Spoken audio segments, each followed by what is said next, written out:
테슬라 투자 소식입니다. 테슬라 4분기 생산량 역대 최대 예약. 상하이 기가팩토리 증설효과. 테슬라가 올 4분기 역대 최대 생산 인도량을 기록할 전망이다. 중국 상하이 공장 가동률을 대폭 개선, 3달 만에 생산 능력을 약 9배 키운 데 따른 것이다. 업계에 따르면 테슬라 상하이 기가팩토리는 최근 하루에 모델 Y 1600대 이상, 모델 3 2000대 이상을 생산하고 있다. 지난 8월 모델 Y와 모델 3의 일일 생산량이 각각 1000대, 800대였던 것과 비교해 큰 폭의 성장을 이뤄냈다. 테슬라는 지난 2019년 12월부터 상하이 공장을 가동하며 중국 현지 시장에 공식 진출했다.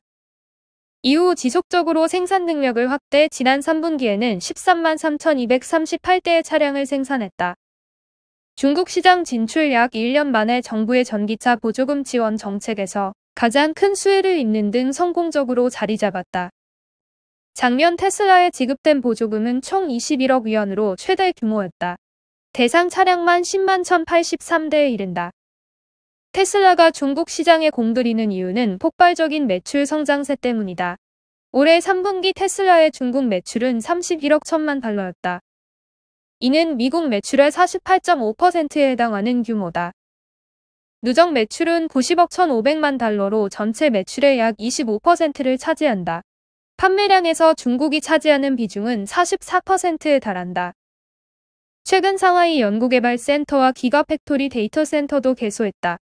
미국의 첫 해외 연구개발 시설로 중국향 전기차를 연구한다. 차량 개발부터 제조까지 현지화 전략을 강화, 중국 시장 점유율을 끌어올린다. 한편 테슬라는 올해 62만 7,350대의 전기차를 인도했다. 지난해 49만 9,550대를 크게 웃도는 수치다.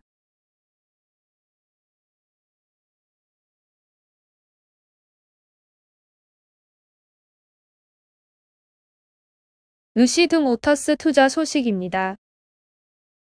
테슬라 잡겠다는 루시드 30분 만에 주행거리 500km 충전 화제. 테슬라를 잡겠다며 지난달 신차 인도를 시작한 미국 전기차 업체 루시드가 업계 주목을 받는 가운데 이 회사의 프리미엄 모델 루시드 에어 드림이 30분 만에 주행거리 500km 분량의 충전 속도를 보였다는 트위터 글이 올라왔다. 지난 2일 트위터 계정 테슬라 투 루시드 2에는 루시드 에어 드림의 충전 모습이 올라왔다. 루시드 에어 드림은 지난달 말 미국 현지 초판 예약 고객들에게 인도가 시작된 세단형 전기자동차로 고급형 모델에 118kWh의 배터리를 탑재했다. 루시드에 따르면 루시드 에어 드림은 1회 충전 시 837km까지 112kWh가 탑재된 일반 모델 루시드 에어는 650km가량의 주행거리를 가졌다. 트윗에는 루시드 에어 드림이 약 5분의 1가량 충전된 모습에서 약 31분 만에 80kWh를 충전한 사진이 함께 있었다. 약 14%였던 배터리는 77%까지 63%가량 찼다.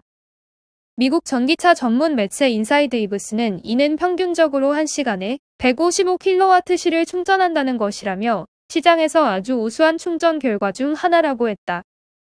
테슬라 투 루시드 2 계정은 3일 나는 주행거리 500마일을 가진 차량의 첫 소비자라며 방향 지시 등을 켜면 남은 주행거리를 확인할 수 있다는 글도 덧붙였다. 루시드는 2007년 테슬라 부사장 출신의 버나드 체가 설립한 회사로 설립자 버나드 체는 미국 업계에서 최고의 배터리 엔지니어로 꼽힌다. 전기차 레이싱 대회인 포뮬러2의 핵심 부품을 제공하고도 있다. 루시드는 지난달 말 첫 인도를 시작했고 내년에는 주문 고객들에게 본격적인 인도를 진행한다는 계획이다. 세단형인 루시드 에어 외에도 지난해 9월 공개한 스포츠 유틸리티 차량 루시드 그래비티도 개발 중이다.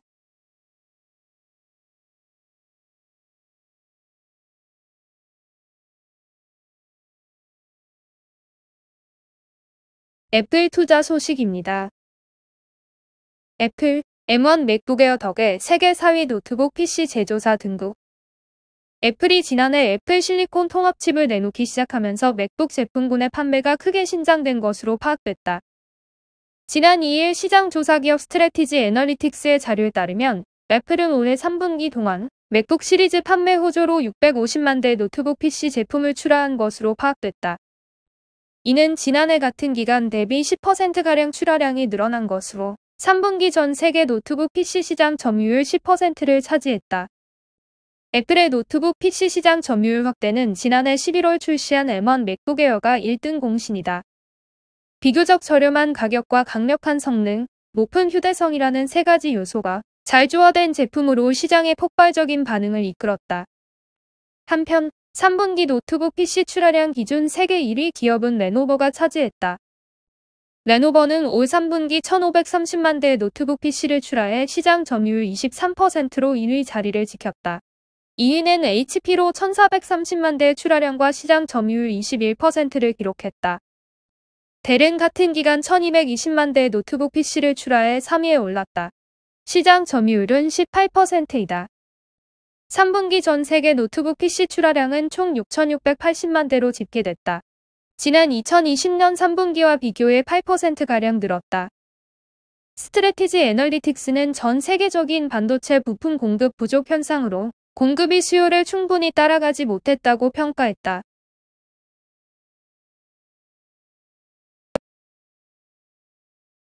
TSMC 투자 소식입니다. 애플, 차기 A16 바이오닉 칩은 TSMC 4나노 공정 기반. 애플의 차세대 모바일 프로세서인 A16 바이오닉 칩이 대만 TSMC의 4나노 공정 기반으로 제조될 전망이다. A16 바이오닉 칩은 애플이 내년에 출시할 아이폰 14 시리즈에 탑재될 AP로 알려졌다. 대만의 유력인 매체 디지타임스에 따르면 아이폰 13과 아이패드 프로에 탑재되는 현재 A15 바이오닉 칩은 TSMC의 5나노 공정 기반으로 만들어지고 있다. 반면 애플의 차기 AP인 A16 바이오닉 칩은 TSMC의 최신 4나노 공정 기반으로 제작될 예정이다. 더 작은 미세선 폭을 지닌 공정을 통해 전력 대비 성능을 높인 것이 특징이다. 애플과 TSMC는 더 미세한 공정인 3나노 공정 기반도 검토했지만 아직은 기술적 문제로 인해 최적화된 3나노 생산이 어렵다고 판단, 4나노 공정으로 확정한 것으로 알려졌다. 애플은 이미 TSMC의 3나노 공정 기반 생산 라인도 모두 예약을 한 상태로 차차기 아이폰 15 및 차세대 M1 프로세서를 3나노 기반으로 생산할 계획이다. 애플 A16 바이오닉 칩 외에도 삼성과 퀄컴의 차기 주력 칩셋도 4나노 기술을 사용하여 만들어질 것으로 알려졌다.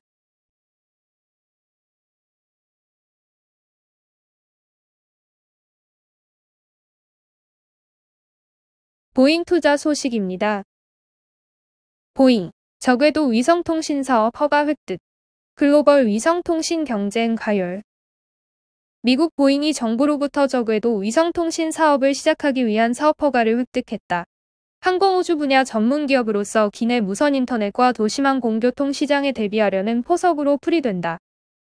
미국 연방통신위원회는 보잉의 위성 구축 배치 운영 신청을 승인했다. FCC 승인은 보잉이 2016년 최초 위성통신 계획을 제출한 이후 5년 만이다.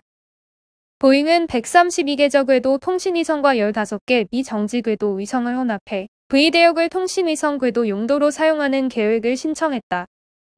FCC는 기술성을 검토하느라 시간을 소요했지만 최근 스페이스X와 원입 등이 위성통신 상용화의 속도를 내는 경쟁 상황을 고려해 승인한 것으로 평가된다. FCC 승인에 따라 보잉은 구체적인 발사 계획 등을 수립해 미국과 세계의 주거 산업 공간, 공공기관, 정부 전문 이용자에게 위성을 이용한 광대역 통신 서비스를 제공할 계획이다. 항공우주 기업으로서 일반 항공기는 물론이고 미래 산업으로 준비하는 UAM의 인터넷 서비스는 물론이고 관제 제어 기술에도 위성통신을 활용할 전망이다.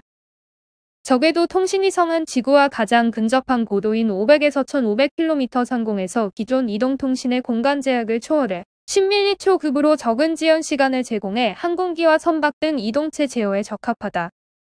보잉으로서는 자체 통신위성을 이용해 향후 상용화할 다양한 비행체의 통신 기능을 옵션으로 탑재할 수 있을 것으로 기대된다. 보잉은 통신 서비스와는 무관한 기업이지만 상업용 위성 분야에서 세계 최고 수준 기술력을 보유한 경쟁력을 최대한 활용하기 위해 통신 분야에도 직간접적으로 진출을 꾀하고 있다는 분석이다. 보잉의 시장 진출로 미국 민간 위성 통신 시장 경쟁은 가열될 전망이다. 스페이스X와 아마존, 온랩은 600여 개 최대 1만 개 위성을 자체 운영할 계획을 수립했다. 보잉은 위성망 간 연결을 통해 커버리지를 확장하는 게 효율적이라는 판단하에 경쟁사의 위성망 연결을 제한할 계획이지만 경쟁사가 받아들일지는 미지수다.